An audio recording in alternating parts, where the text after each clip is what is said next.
Hello, tribe. So I'm here to share with you today something on the spirituality plane because that's my favorite thing to talk about and most powerful, I feel.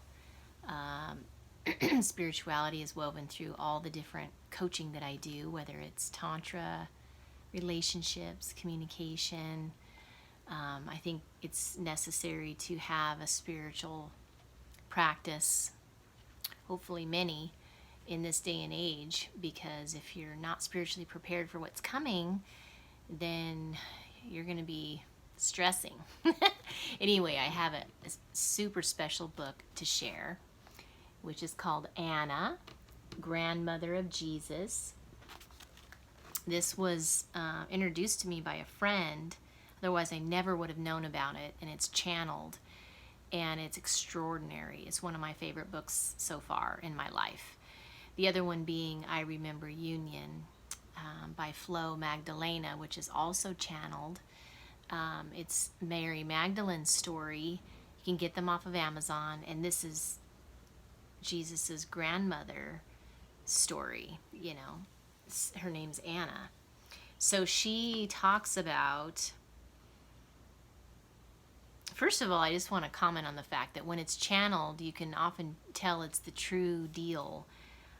Because you can feel the energy in the book, the power of what's being said, and it's so perfectly worded because obviously the being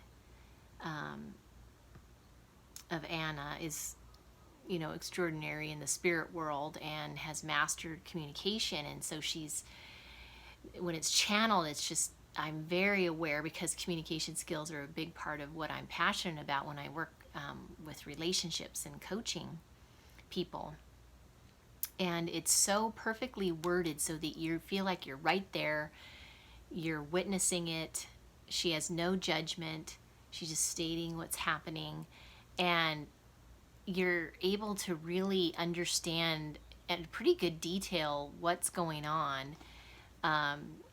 With all the people involved in the whole crucifixion, resurrection, ascension experience that Jesus pulled off. And it's so comforting reading a book like this because it totally honors the divine feminine, first of all, which, has been lost. It's been cut out. I mean, his story is his story.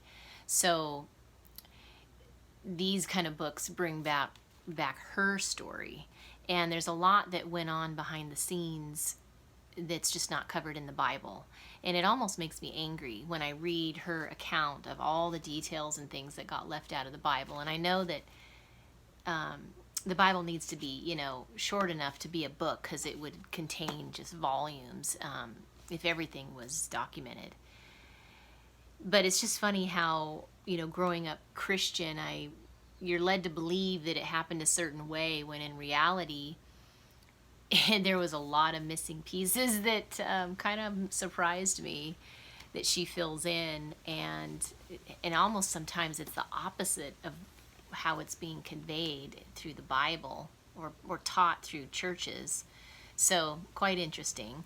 She goes through all the time building up to Jesus' birth, all the years of his initiations, which were many, going to Egypt and England and India, and meeting all kinds of ascended masters to do his initiations to prepare him to pull off this major finale, with crucifixion, resurrection, and ascension. So I highly recommend it because it's a life changer.